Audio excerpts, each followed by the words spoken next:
ಈ ಷಡ್ಯಂತರಿಗಳ ಷಡ್ಯಂತ್ರದ ಒಂದೊಂದು ಅಂಶಗಳು ಇದೀಗ ಬಹಿರಂಗವಾಗ್ತಾ ಇರೋದು.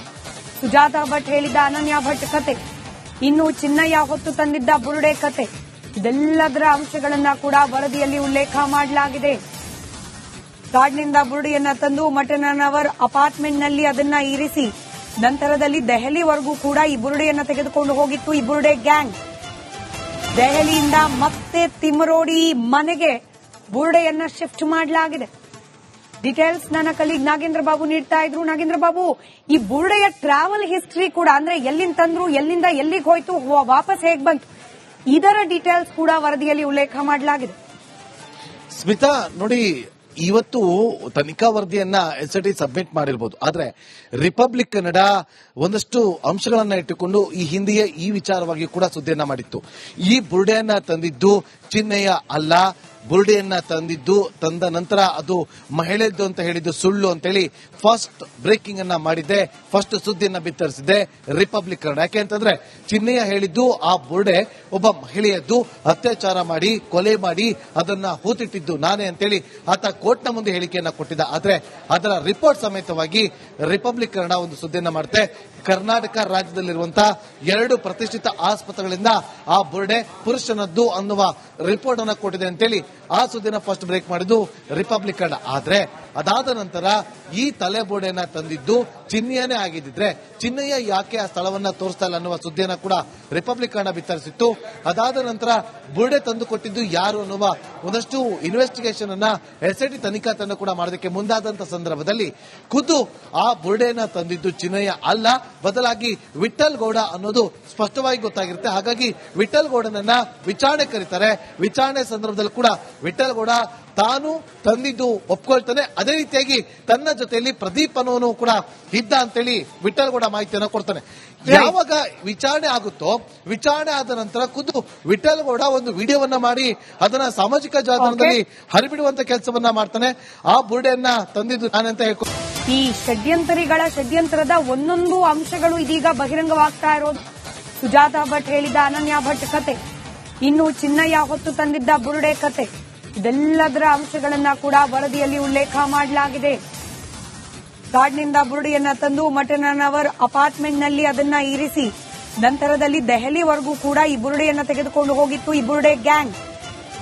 ದೆಹಲಿಯಿಂದ ಮತ್ತೆ ತಿಮರೋಡಿ ಮನೆಗೆ ಬುರುಡೆಯನ್ನ ಶಿಫ್ಟ್ ಮಾಡಲಾಗಿದೆ. ಡೀಟೇಲ್ಸ್ ನನ್ನ ಕಲೀಗ್ ನಾಗೇಂದ್ರ ಬಾಬು ನೀಡ್ತಾ ಇದ್ರು. ನಾಗೇಂದ್ರ ಬಾಬು, ಈ ಬುರುಡೆಯ ಟ್ರಾವೆಲ್ ಹಿಸ್ಟರಿ ಕೂಡ, ಅಂದ್ರೆ ಎಲ್ಲಿಂದ ತಂದ್ರು, ಎಲ್ಲಿಂದ ಎಲ್ಲಿಗೆ ಹೋಯ್ತು, ವಾಪಸ್ ಹೇಗ್ ಬಂತು, ಇದರ ಡೀಟೇಲ್ಸ್ ಕೂಡ ವರದಿಯಲ್ಲಿ ಉಲ್ಲೇಖ ಮಾಡಲಾಗಿದೆ.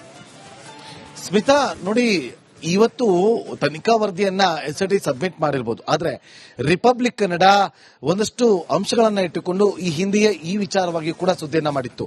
ಈ ಬುರುಡೆಯನ್ನ ತಂದಿದ್ದು ಚಿನ್ನಯ್ಯ ಅಲ್ಲ, ಬುರುಡೆಯನ್ನ ತಂದ ನಂತರ ಅದು ಮಹಿಳೆದ್ದು ಅಂತ ಹೇಳಿದ್ದು ಸುಳ್ಳು ಅಂತೇಳಿ ಫಸ್ಟ್ ಬ್ರೇಕಿಂಗ್ ಅನ್ನ ಮಾಡಿದ್ದೆ, ಫಸ್ಟ್ ಸುದ್ದಿಯನ್ನ ಬಿತ್ತರಿಸಿದೆ ರಿಪಬ್ಲಿಕ್ ಕನ್ನಡ. ಯಾಕೆಂತಂದ್ರೆ ಚಿನ್ನಯ್ಯ ಹೇಳಿದ್ದು ಆ ಬುರುಡೆ ಒಬ್ಬ ಮಹಿಳೆಯದ್ದು, ಅತ್ಯಾಚಾರ ಮಾಡಿ ಕೊಲೆ ಮಾಡಿ ಅದನ್ನ ಹೂತಿಟ್ಟಿದ್ದು ನಾನೇ ಅಂತೇಳಿ ಆತ ಕೋರ್ಟ್ನ ಮುಂದೆ ಹೇಳಿಕೆಯನ್ನ ಕೊಟ್ಟಿದ್ದ. ಆದ್ರೆ ಅದರ ರಿಪೋರ್ಟ್ ಸಮೇತವಾಗಿ ರಿಪಬ್ಲಿಕ್ ಕನ್ನಡ ಒಂದು ಸುದ್ದಿಯನ್ನ ಮಾಡುತ್ತೆ.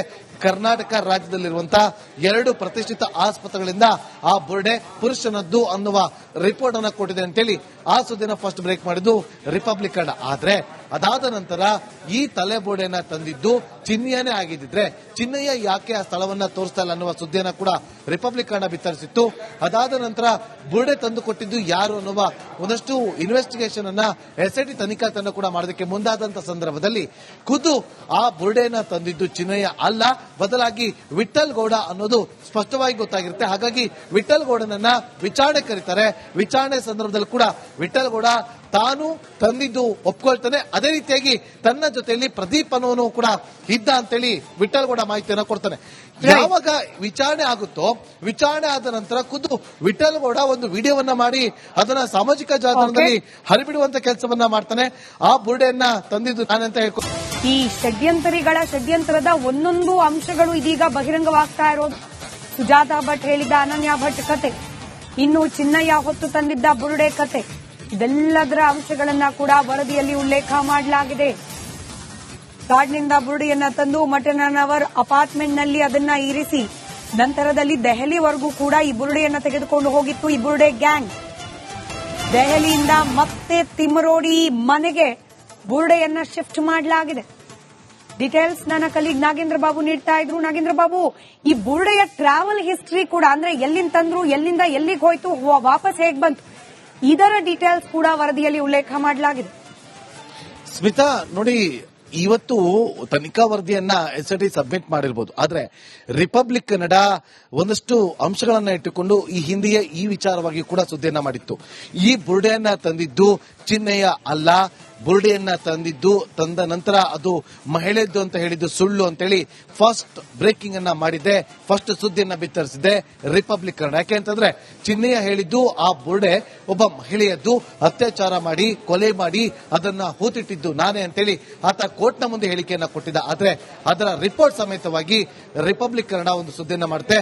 ಕರ್ನಾಟಕ ರಾಜ್ಯದಲ್ಲಿರುವಂತಹ 2 ಪ್ರತಿಷ್ಠಿತ ಆಸ್ಪತ್ರೆಗಳಿಂದ ಆ ಬುರುಡೆ ಪುರುಷನದ್ದು ಅನ್ನುವ ರಿಪೋರ್ಟ್ ಅನ್ನ ಕೊಟ್ಟಿದೆ ಅಂತೇಳಿ ಆ ಸುದ್ದಿನ ಫಸ್ಟ್ ಬ್ರೇಕ್ ಮಾಡಿದ್ದು ರಿಪಬ್ಲಿಕ್ ಕನ್ನಡ. ಆದ್ರೆ ಅದಾದ ನಂತರ ಈ ತಲೆಬೋಡೆಯನ್ನ ತಂದಿದ್ದು ಚಿನ್ನಯ್ಯನೇ ಆಗಿದ್ರೆ ಚಿನ್ನಯ್ಯ ಯಾಕೆ ಆ ಸ್ಥಳವನ್ನ ತೋರಿಸ್ತಾ ಇಲ್ಲ ಅನ್ನುವ ಸುದ್ದಿಯನ್ನ ಕೂಡ ರಿಪಬ್ಲಿಕ್ ಕನ್ನಡ ಬಿತ್ತರಿಸಿತ್ತು. ಅದಾದ ನಂತರ ಬುರುಡೆ ತಂದು ಕೊಟ್ಟಿದ್ದು ಯಾರು ಅನ್ನುವ ಒಂದಷ್ಟು ಇನ್ವೆಸ್ಟಿಗೇಷನ್ ಅನ್ನ ಎಸ್ಐಟಿ ತನಿಖಾ ತಂಡ ಕೂಡ ಮಾಡೋದಕ್ಕೆ ಮುಂದಾದಂತ ಸಂದರ್ಭದಲ್ಲಿ ಖುದ್ದು ಆ ಬುರುಡೆಯನ್ನ ತಂದಿದ್ದು ಚಿನ್ನಯ್ಯ ಅಲ್ಲ, ಬದಲಾಗಿ ವಿಠಲ್ ಗೌಡ ಅನ್ನೋದು ಸ್ಪಷ್ಟವಾಗಿ ಗೊತ್ತಾಗಿರುತ್ತೆ. ಹಾಗಾಗಿ ವಿಠಲ್ ಗೌಡನನ್ನ ವಿಚಾರಣೆ ಕರೀತಾರೆ.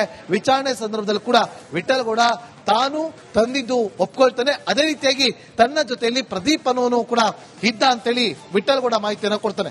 ಯಾವಾಗ ವಿಚಾರಣೆ ಆಗುತ್ತೋ, ವಿಚಾರಣೆ ಆದ ನಂತರ ಖುದ್ದು ವಿಠಲ್ ಗೌಡ ಒಂದು ವಿಡಿಯೋವನ್ನ ಮಾಡಿ ಅದನ್ನ ಸಾಮಾಜಿಕ ಜಾಲತಾಣದಲ್ಲಿ ಹರಿಬಿಡುವಂತ ಕೆಲಸವನ್ನ ಮಾಡ್ತಾನೆ. ಆ ಬುರುಡೆಯನ್ನ ತಂದಿದ್ದು ನಾನಂತ ಹೇಳ್ಕೊಂಡು ಈ ಷಡ್ಯಂತರದ ಒಂದೊಂದು ಅಂಶಗಳು ಇದೀಗ ಬಹಿರಂಗವಾಗ್ತಾ ಇರೋದು. ಸುಜಾತಾ ಭಟ್ ಹೇಳಿದ ಅನನ್ಯ ಭಟ್ ಕತೆ, ಇನ್ನು ಚಿನ್ನಯ್ಯ ಹೊತ್ತು ತಂದಿದ್ದ ಬುರುಡೆ ಕತೆ, ಇದೆಲ್ಲದರ ಅಂಶಗಳನ್ನ ಕೂಡ ವರದಿಯಲ್ಲಿ ಉಲ್ಲೇಖ ಮಾಡಲಾಗಿದೆ. ಕಾಡ್ನಿಂದ ಬುರುಡೆಯನ್ನ ತಂದು ಮಟನವರ್ ಅಪಾರ್ಟ್ಮೆಂಟ್ನಲ್ಲಿ ಅದನ್ನ ಇರಿಸಿ ನಂತರದಲ್ಲಿ ದೆಹಲಿವರೆಗೂ ಕೂಡ ಈ ಬುರುಡೆಯನ್ನ ತೆಗೆದುಕೊಂಡು ಹೋಗಿತ್ತು ಈ ಬುರುಡೆ ಗ್ಯಾಂಗ್. ದೆಹಲಿಯಿಂದ ಮತ್ತೆ ತಿಮರೋಡಿ ಮನೆಗೆ ಬುರುಡೆಯನ್ನ ಶಿಫ್ಟ್ ಮಾಡಲಾಗಿದೆ. ಡೀಟೇಲ್ಸ್ ನನ್ನ ಕಲೀಗ್ ನಾಗೇಂದ್ರ ಬಾಬು ನೀಡ್ತಾ ಇದ್ರು. ನಾಗೇಂದ್ರ ಬಾಬು, ಈ ಬುರುಡೆಯ ಟ್ರಾವೆಲ್ ಹಿಸ್ಟ್ರಿ ಕೂಡ ಅಂದ್ರೆ ಎಲ್ಲಿಂದ ತಂದ್ರು, ಎಲ್ಲಿಂದ ಎಲ್ಲಿಗೆ ಹೋಯ್ತು, ವಾಪಸ್ ಹೇಗ್ ಬಂತು, ಇದರ ಡೀಟೇಲ್ಸ್ ಕೂಡ ವರದಿಯಲ್ಲಿ ಉಲ್ಲೇಖ ಮಾಡಲಾಗಿದೆ. ಸ್ಮಿತಾ ನೋಡಿ, ಇವತ್ತು ತನಿಖಾ ವರದಿಯನ್ನ ಎಸ್ಐಟಿ ಸಬ್ಮಿಟ್ ಮಾಡಿರಬಹುದು, ಆದ್ರೆ ರಿಪಬ್ಲಿಕ್ ಕನ್ನಡ ಒಂದಷ್ಟು ಅಂಶಗಳನ್ನ ಇಟ್ಟುಕೊಂಡು ಈ ಹಿಂದೆಯೇ ಈ ವಿಚಾರವಾಗಿ ಕೂಡ ಸುದ್ದಿಯನ್ನ ಮಾಡಿತ್ತು. ಈ ಬುರುಡೆಯನ್ನ ತಂದಿದ್ದು ಚಿನ್ನಯ್ಯ ಅಲ್ಲ, ಬುರುಡೆಯನ್ನ ತಂದ ನಂತರ ಅದು ಮಹಿಳೆದ್ದು ಅಂತ ಹೇಳಿದ್ದು ಸುಳ್ಳು ಅಂತೇಳಿ ಫಸ್ಟ್ ಬ್ರೇಕಿಂಗ್ ಅನ್ನ ಮಾಡಿದೆ, ಫಸ್ಟ್ ಸುದ್ದಿಯನ್ನ ಬಿತ್ತರಿಸಿದೆ ರಿಪಬ್ಲಿಕ್ ಕನ್ನಡ. ಯಾಕೆಂತಂದ್ರೆ ಚಿನ್ನಯ್ಯ ಹೇಳಿದ್ದು ಆ ಬುರುಡೆ ಒಬ್ಬ ಮಹಿಳೆಯದ್ದು, ಅತ್ಯಾಚಾರ ಮಾಡಿ ಕೊಲೆ ಮಾಡಿ ಅದನ್ನ ಹೂತಿಟ್ಟಿದ್ದು ನಾನೇ ಅಂತೇಳಿ ಆತ ಕೋರ್ಟ್ನ ಮುಂದೆ ಹೇಳಿಕೆಯನ್ನ ಕೊಟ್ಟಿದ್ದ. ಆದ್ರೆ ಅದರ ರಿಪೋರ್ಟ್ ಸಮೇತವಾಗಿ ರಿಪಬ್ಲಿಕ್ ಕನ್ನಡ ಒಂದು ಸುದ್ದಿಯನ್ನ ಮಾಡುತ್ತೆ. ಕರ್ನಾಟಕ ರಾಜ್ಯದಲ್ಲಿರುವಂತಹ 2 ಪ್ರತಿಷ್ಠಿತ ಆಸ್ಪತ್ರೆಗಳಿಂದ ಆ ಬುರುಡೆ ಪುರುಷನದ್ದು ಅನ್ನುವ ರಿಪೋರ್ಟ್ ಅನ್ನ ಕೊಟ್ಟಿದೆ ಅಂತೇಳಿ ಆ ಸುದ್ದಿನ ಫಸ್ಟ್ ಬ್ರೇಕ್ ಮಾಡಿದ್ದು ರಿಪಬ್ಲಿಕ್ ಕನ್ನಡ. ಆದ್ರೆ ಅದಾದ ನಂತರ ಈ ತಲೆಬೋಡೆಯನ್ನ ತಂದಿದ್ದು ಚಿನ್ನಯ್ಯನೇ ಆಗಿದ್ರೆ ಚಿನ್ನಯ್ಯ ಯಾಕೆ ಆ ಸ್ಥಳವನ್ನ ತೋರಿಸ್ತಾ ಇಲ್ಲ ಅನ್ನುವ ಸುದ್ದಿಯನ್ನ ಕೂಡ ರಿಪಬ್ಲಿಕ್ ಕನ್ನಡ ಬಿತ್ತರಿಸಿತ್ತು.